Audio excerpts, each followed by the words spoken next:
السلام علیکم فرینڈس، کیسے ہیں آپ سب لوگ؟ امید کرتی ہوں سب خیریت سے ہوں گے۔ تو کیسا لگ رہا ہے آپ کو میرا یہ ناول؟ چلتے ہیں ناول کی طرف۔ ملکیت، رائٹر ہیر شاہ، قسط نمبر 8۔ حریہ نے ان دونوں کو کمرے میں لاک کر دیا تھا۔ باہر کیا ہو رہا ہے یا ہو رہا تھا ان دونوں کو پتہ نہیں تھا۔ نوری نعمت کو سمجھا رہی تھی۔ حریہ نے اپنے کمرے میں لگے ٹیلی فون کا تار کاٹ کر خراب کر دیا تھا۔ نوری، میری سگی ماں اور میری بہن میرے ساتھ غلط کر رہی ہیں، میں کیا کروں؟ ساغر کو کیسے بتاؤں اس بارے میں؟ آپی نے تو فون بھی خراب کر دیا ہے، نعمت نے روتے ہوئے کہا۔ نعمت بی بی، آپ فکر مت کریں، میں کچھ کرتی ہوں، نوری نے اسے گلے سے لگاتے ہوئے کہا۔ نہیں نوری پلیز، تم میری وجہ سے خود کو مصیبت میں مت ڈالو۔ آپی نفرت میں اندھی ہو گئی ہیں، وہ تمہارے ساتھ کچھ بھی کر سکتی ہیں۔ نعمت نے ڈرتے ہوئے شدت سے نوری کا ہاتھ پکڑتے ہوئے کہا۔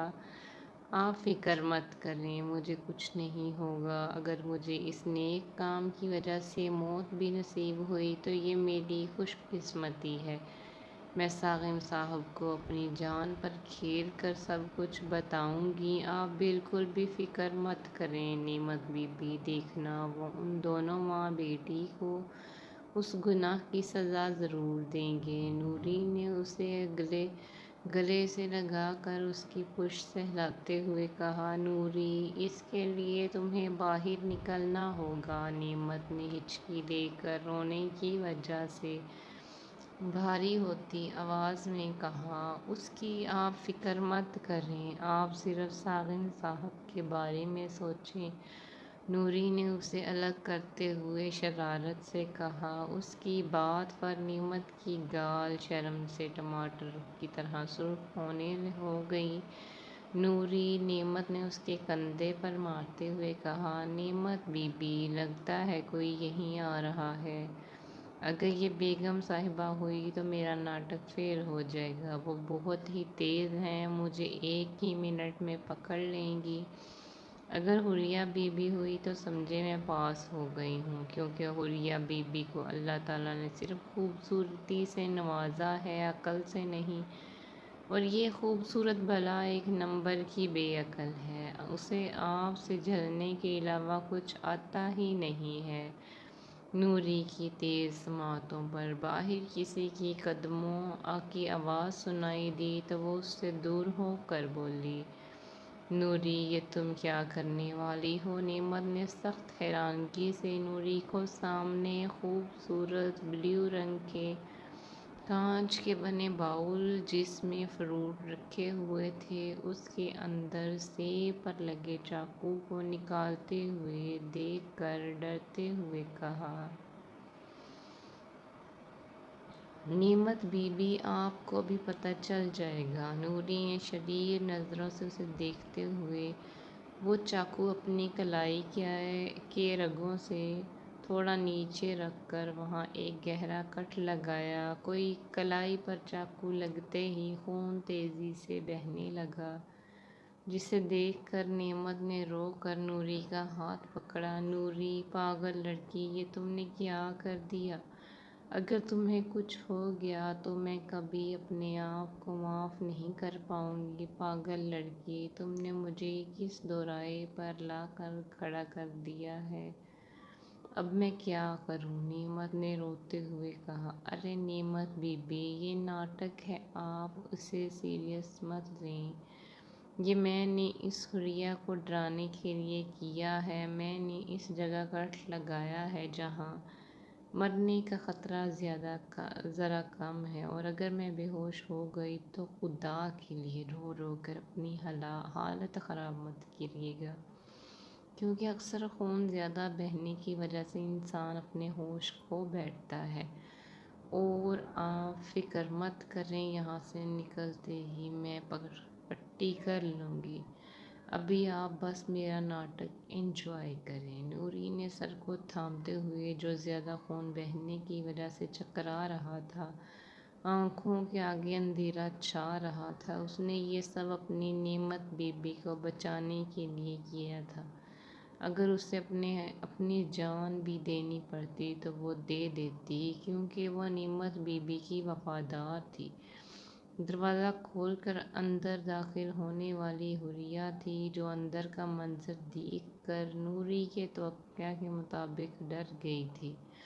اس کے چہرے پر ڈر سے ہوائیاں اڑتے ہوئے دیکھتی نوری طنزیہ انداز میں مسکرائی۔ حوریہ بی بی، اب آپ کیا کریں گی؟ اب کیسے مجھے یہاں سے باہر جانے سے روکیں گی؟ اگر مجھے کچھ ہو گیا تو یاد رکھنا آپ بچیں گی نہیں، کیونکہ میں نے یہ خط پہلے سے لکھ کر اپنے کوارٹر میں رکھا ہوا ہے۔ اگر کبھی میں اس حویلی کے کسی روم سے مردہ حالت میں برآمد ہوئی تو میری موت کی ذمہ دار اس گھر کی بیٹی حوریہ حلیم خان ہوگی۔ اگر وہ خط پولیس کے ہاتھ لگ گیا تو اس میں یہ لکھا ہوگا۔ نوری درد کی وجہ سے پسینے سے شرابور ہو گئی تھی۔ حوریہ کی جانب دیکھتی ہوئی ہمت مجمع کر کے بولی، بکواس بند کرو اپنی نوری، اور تمہیں کیا لگا تم اپنی نعمت بی بی کو اس شادی سے بچانے کے لیے اس طرح کے ناٹک کر کے مجھے ڈرا کر اسے باہر نکالو گی؟ تو تم بہت بڑی بے وقوف ہو، کیونکہ ساغم آتش خان زادہ کو حاصل کرنے کے لیے اگر مجھے کسی کا قتل بھی کرنا پڑا نا تو میں ڈرے بنا کر دوں گی، اور شاید وہ قتل آج کے دن لکھا ہوا تھا۔ اب تم یہیں پر سڑ کر مر جاؤ، میں یہ دروازہ نہیں کھولوں گی۔ اب یہ دروازہ صرف اس دن کھلے گا جس دن اس منحوس کا نکاح زنیر یوسف خان جیسے لالچی حسن پرست انسان سے ہوگا۔ حوریہ نے آگے بڑھ کر نوری کو نیچے گراتے ہوئے، جو نعمت کے سہارے کھڑی تھی، اس کے اس ہاتھ پر پاؤں رکھ کر جس پر نوری نے چاقو سے کٹ لگایا تھا، زور سے دباتے ہوئے نفرت سے کہا۔ اس کے زخم پر دباؤ دینے پر نوری کے حلق سے ایک دم دل دہلا دینے والی چیخ نکلی، جسے سن کر حوریہ حلیم خان اپنے اندر تک سکون اترتا ہوا محسوس کرنے لگی۔ حیا ساڑی میں انکمفرٹیبل فیل کر رہی تھی، اوپر سے اسے عاہد مرزا کے ساتھ کھڑے بات کرتے اس کے ایک بزنس پارٹنر کی نظروں سے سخت خوف محسوس ہو رہا تھا۔ اس کی نظریں جب اس بزنس پارٹنر نے اپنے اوپر محسوس کی تو اس نے عاہد مرزا کے کان میں کچھ کہا تو عاہد مرزا اس کی طرف بڑھا۔ مس حیا شاہ، آپ کے ساتھ مسٹر شیرازی ڈانس کرنا چاہتے ہیں۔ عاہد مرزا نے اس کے قریب آ کر ایک دھماکہ کیا۔ کیا سر، یہ آپ کیا کہہ رہے ہیں؟ حیا نے پھٹی آنکھوں سے عاہد مرزا کی جانب دیکھتے ہوئے کہا۔ وہ بے یقینی سے اسے دیکھ رہی تھی۔ وہ کیسا مرد تھا جو اپنی کمپنی میں کام کرتی ایک معمولی غریب لڑکی کو اپنے بزنس پارٹنر کے ساتھ ڈانس کرنے کو کہہ رہا تھا؟ تم بحری ہو؟ عاہد مرزا نے غصے سے اسے پیچھے دیوار سے لگاتے ہوئے کہا۔ نہیں سر۔ حیا شاہ نے اس کی بے انتہا نزدیکی پر ڈر کر اپنے ہاتھ اس کے پہاڑوں جیسے مضبوط سینے پر رکھتے ہوئے اٹک کر کہا۔ تو پھر تم بحروں کی طرح ایکٹ کیوں کر رہی ہو؟ مسٹر شیرازی نے صرف تمہیں ڈانس کرنے کا کہا ہے، نہ کہ بستر شیئر کرنے کا، جو تم اس کی آفر سن کر بحری بننے کا ناٹک کر رہی ہو۔ عاہد مرزا نے اچانک سے اس کی نازک کمر کو پکڑ کر اپنے نزدیک کھینچتے ہوئے غصے سے بھرے لہجے میں کہا۔ حیا شاہ اس کے اچانک سے اپنی کمر میں ہاتھ ڈالنے پر اپنے پورے وجود پر سنسنی خیز لہر دوڑتے ہوئے محسوس کرنے لگی۔ سر، اس طرح کی بات پر ہم جیسی مفلس طبقے کی لڑکیاں اپنی عزت بیچنے سے بہتر بحری بننا پسند کرتی ہیں، اور اپر کلاس کے مرد ہماری غیرت کو بد اخلاقی سمجھتے ہیں۔ اور وہ یہ صحیح سمجھتے ہیں، کیونکہ عزت کے لیے ہم بد اخلاق بننا پسند کرتی ہیں، لیکن اس عزت کو کسی امیر آدمی کے بستر تک پہنچانے کے لیے نیلام کرنا نہیں ہے۔ عائشہ نے اپنی کمر پر اس کی تکلیف کردہ گرفت پر لبوں کو سختی سے آپس میں جوڑ کر اپنی گیلی آنکھیں اس کی ساحرانہ آنکھوں میں گاڑ کر کہا، ہائے عائشہ، تم شاید بھول گئی ہو اپنے بھائی کے ہارڈ ورک کو۔ اگر تم مسٹر شیرازی کے ساتھ ڈانس کرو گی تو میں تمہارے بھائی کو ایک اچھی پرسکون زندگی دوں گا، جس میں اسے صرف آرام ملے گا، کوئی ہارڈ ورک نہیں۔ عاہد مرزا نے ایک بار پھر سے اپنا پرانا چال چلا، جس میں وہ پھر سے کامیاب ہو گیا۔ وہ لوگوں کی مجبوریوں سے فائدہ اٹھا کر اپنا کام نکلوانے کا ماہر کھلاڑی تھا۔ اس وقت بھی عائشہ کی کمزوری پر ہاتھ رکھ کر اس نے وار کیا تھا، اور لگتا تھا عائشہ اس ماہر کھلاڑی کے جال میں ایک بار پھر سے پھنس چکی تھی۔ سر، کیا واقعی میں آپ میرے بھائی کو ایک اچھی پرسکون زندگی دیں گے، جس میں اسے کوئی ہارڈ ورک نہیں کرنا پڑے گا، اسے صرف آرام سے اپنی پڑھائی کرنی پڑے گی؟ عائشہ انتہائی معصوم تھی، وہ اس شاطر دماغ کھلاڑی کے آگے اپنی معصومیت ہار گئی تھی۔ اسے اس بات کا اندازہ بھی نہیں تھا۔ ہاں، میں سچ کہہ رہا ہوں، یہ چیک دیکھو۔ تم جب شیرازی کے ساتھ ڈانس کر کے یہاں آؤ گی تو میں اس میں تمہاری من پسند قیمت لکھوں گا۔ عاہد مرزا نے اسے چھوڑ کر اپنا چیک نکال کر اس کی آنکھوں میں دیکھتے ہوئے کہا، ایک بار پھر سے ایک مجبور لڑکی نے اپنی خودداری کا قتل کر کے ایک ماہر بیوپاری کھلاڑی کے ہاتھوں خود کو بیچ دیا، جبکہ وہ شاطر بیوپاری لبوں پر شاطرانہ مسکراہٹ سجا کر اپنے ساتھی کو وکٹری کا نشان دکھا کر اسے اس کے پاس بھیج کر اب سکون سے شراب کے گھونٹ حلق میں اتار رہا تھا۔ عالیہ نعمان کی اسے ڈھیر ساری نشے آور گولیاں دینے کی وجہ سے جب عاہد شاہ نے اسے روم میں لا کر بیڈ پر لٹایا تو نشے کی وجہ سے جب اس کے نتنوں سے مردانہ کلون کی خوشبو ٹکرائی تو اس کا جسم شدت سے جلنے لگا۔ وہ نشے میں زور زور سے اپنے پورے جسم کو کھجلی کرنے لگی۔ اس وقت وہ اپنے پورے بدن کو پاگلوں کی طرح کھجا رہی تھی۔ ایسا لگ رہا تھا جیسے بہت سی چیونٹیاں اس کے جسم کو کاٹ رہی ہوں۔ وہ تڑپ کر اٹھی اور نشے کی وجہ سے اپنی بند آنکھوں سے وہ اپنی اسکرٹ کی چھوٹی سی اسٹرپ کو اپنے کندھوں سے سرکانے لگی۔ یہ تم کیا کر رہی ہو؟ عاہد شاہ، جو وہیں کھڑا اسے حیرت سے دیکھ رہا تھا، اس کے اس طرح کرنے پر گھبرا کر آگے بڑھا اور اس کے ہاتھ پر اپنا مضبوط ہاتھ رکھ کر اسے روکنے لگا۔ پلیز ہیلپ می۔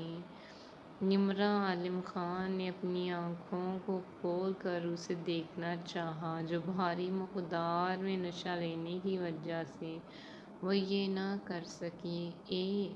اپنی آنکھیں کھولو۔ عاہد شاہ اس کی آنکھیں بند دیکھ کر اس کی گال پر اپنے ٹھنڈے ہاتھ رکھ کر وہ سخت غصے سے بولا۔ نمرا اپنے گال پر ٹھنڈا مردانہ لمس محسوس کر پھر سے تڑپ کر عجیب طرح سے اپنے جسم کو کھجانے لگی۔ یہ دیکھ کر عاہد شاہ کو اس پر ترس آیا، لیکن ترس کھا کر اسے اپنا آپ دیکھ کر گنہگار نہیں ہونا چاہتا تھا۔ وہ اچھے سے جانتا تھا اس کو جو نشہ دیا گیا تھا اس سے انسان کا جسم جلتا تھا گناہ کرنے کے لیے، اسی لیے اس کی حالت کے پیش نظر وہ جھٹکے سے اس سے دور ہونے کے لیے اس کے قریب سے اٹھنے لگا۔ اس سے پہلے کہ وہ نمرا سے دور ہوتا، اس کے کلون کی مہک خود سے دور محسوس ہوتا دیکھ کر اس نے تڑپ کر اپنا ہاتھ بڑھا کر اس کا ہاتھ پکڑا، اسے جھٹکے سے اپنے اوپر گرا کر پاگلوں کی طرح اس کے چہرے کو چھونے لگی۔ نشے کی وجہ سے اس سے یہ گناہ نہیں ہو رہا تھا، لیکن عاہل شاہ کے نزدیک آتے ہی وہ اس آگ کو جو اس کے اندر لگی ہوئی تھی ایک مرد کے قریب آنے پر کم ہوتی محسوس ہو رہی تھی۔ چٹاخ ہوش میں آؤ لڑکی، تم زنا کر رہی ہو۔ تمہیں شاید پتہ نہیں ہے کہ زنا کی سزا موت سے بھی بدتر ہے، اس لیے تم جیسی امیر لڑکیاں اس طرح کی گھٹیا لباس پہن کر کلب وغیرہ اور اپنے جیسے ہی امیر بگڑی ہوئی امیر باپ کے اولادوں کی پارٹیوں میں جا کر لڑکوں کے ساتھ رات کے اندھیرے کا خوب فائدہ اٹھا کر اپنی وقتی تسکین کے لیے تم لوگ انجوائے کرتے ہو، لیکن میں تم جیسا نہیں ہوں۔ مجھے اپنی آخرت کو سنوارنا ہے، نہ کہ بگاڑنا ہے۔ ہوش کرو لڑکی، ورنہ میں تمہیں جان سے مار کر یہاں سے چلا جاؤں گا، کیونکہ ہر مڈل کلاس کا لڑکا عیاش نہیں ہوتا، کچھ میری طرح ہوتے شریف اور نیک پرہیزگار ہوتے ہیں، جن کو صرف اپنی آخرت کی اور اپنے گھر کی ذمہ داریوں کی فکر ہوتی ہے۔ عاہل شاہ نے غصے سے نمرہ عالم خاں کو زوردار تھپڑ رسید کرتے ہوئے کہا، مگر وہ نشے میں تھی تو اس کے مارنے کے باوجود بھی باز نہیں آئی اور اس کی طرف پاگلوں کی طرح بڑھنے لگی۔ عاہل شاہ نے پھر سے ایک زوردار تھپڑ مار کر اسے خود سے دور کیا۔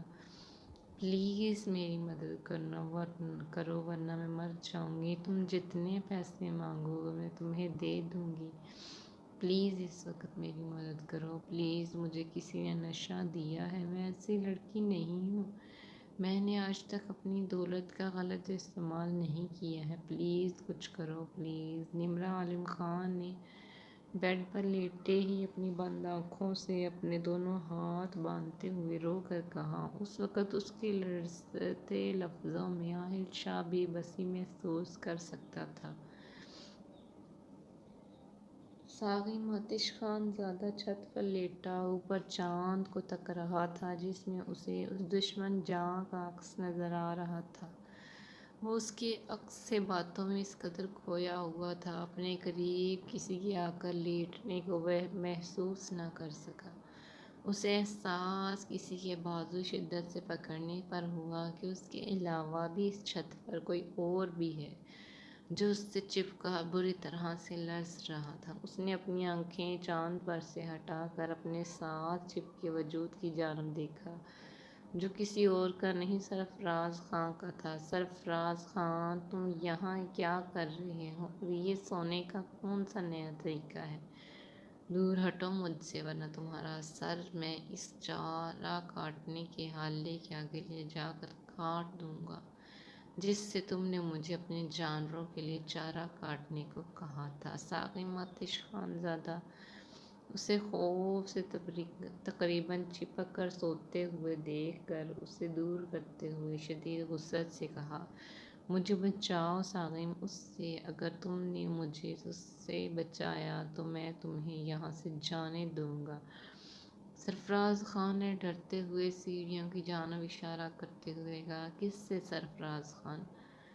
وہاں تو کوئی بھی نہیں ہے۔ ساقی آتش خان زادہ کو سیڑھیوں پر کوئی نظر نہیں آیا تو سخت حیرانگی سے اس کی جانب دیکھتے ہوئے بولا، پاگل انسان، وہ وہاں دیکھو سامنے تو وہ کھڑا ہے، مجھے غصے سے گھور کر دیکھ رہا ہے، لگتا ہے آج وہ مجھے مارنے آیا ہے۔ سرفراز خان نے پاگلوں کی طرح سختی سے اپنے بالوں کو پکڑ کر زور زور سے کھینچتے ہوئے غصے سے کہا، پاگل میں نہیں سرفراز خان، تم ہو گئے ہو جو ایسی بہکی بہکی باتیں کر رہے ہو۔ سامنے کوئی بھی کھڑا نہیں ہے اور تم کہہ رہے ہو وہاں کوئی کھڑا ہے جو تمہیں گھور رہا ہے۔ یار، جا کر اپنے کمرے میں سو جاؤ اور مجھے بھی چین سے رہنے دو۔ اگر پھر سے یہ بات ڈھوریا تم نے تو میں تمہیں شہر میں کسی پاگل خانے بھرتی کروا کر اسلام آباد کے لیے نکل جاؤں گا۔ ساقی آتش خان زادہ نے سخت چڑھتے ہوئے کہا، نہیں، میں وہاں اپنے کمرے میں نہیں جاؤں گا، مجھے بھی یہیں سونا ہے۔ اس کی بات پر سرفراز خان نے سخت گھبراتے ہوئے کہا، تو سو جاؤ، یہ گھر میرا تھوڑی ہے جو تم مجھ سے اجازت مانگ رہے ہو۔ ساغر آتش خان زادہ نے واپس لیٹتے ہوئے لاپرواہی سے کہا، سرفراز خان کو کون مارنا چاہتا ہے؟ جاننے کے لیے اگلے ایپیسوڈ کا ویٹ کریں۔